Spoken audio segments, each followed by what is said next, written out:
whitetail season here at AmericanHunter.org. It's been a busy week this past week. We had the shotgun seasons come in.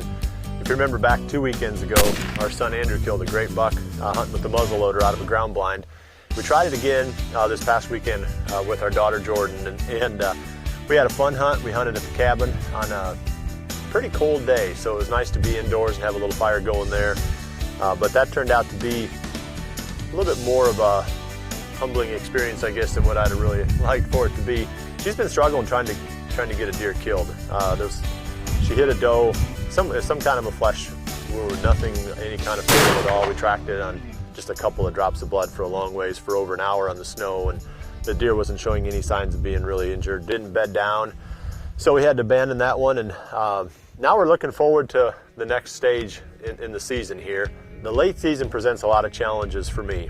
I like to bow hunt, and late season is really built for gun hunting. And if you're serious about bow hunting during the late season, you're gonna have to use a good ground blind. And that's what I'm standing next to here. Part of my last week, between myself and friend Jason Vickerman, we put 3 days in building this ground blind. And it's a little bit more than a standard ground blind. It's actually a 2-story blind. I'll be in the lower level as a hunter, and then the upstairs is where the cameraman is going to be. We got some wide windows up there so you can get some good footage.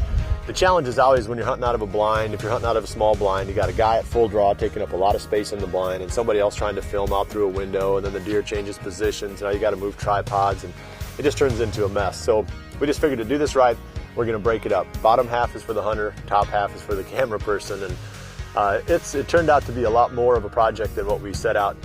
So we had, like I said, we had 3 days in it, but this is where I'm going to be hunting out of. And there's a certain buck that popped up on the trail cameras that I'm pretty excited about, and we'll show you more about that as the season goes on here. I'm not going to give anything away, but I did find a really good buck coming out to a field. And again, my only hope of really killing that deer with a bow is going to be out of something like this. So my next steps over the next few days now, this week is still going to be still firearm season.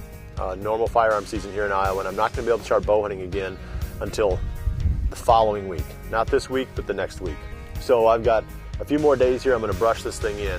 I got to cut the windows out, do a few more finish jobs on this blind.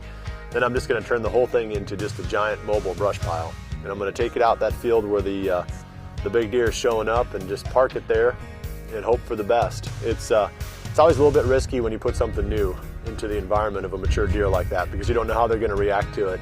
You like to think that within a couple of days they're going to accept it, but you never know for sure. I mean, the deer may just relocate, he may become more nocturnal, but we're going to start out bow hunting that deer.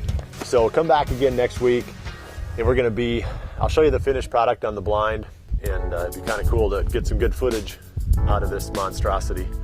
So I appreciate you joining me this week.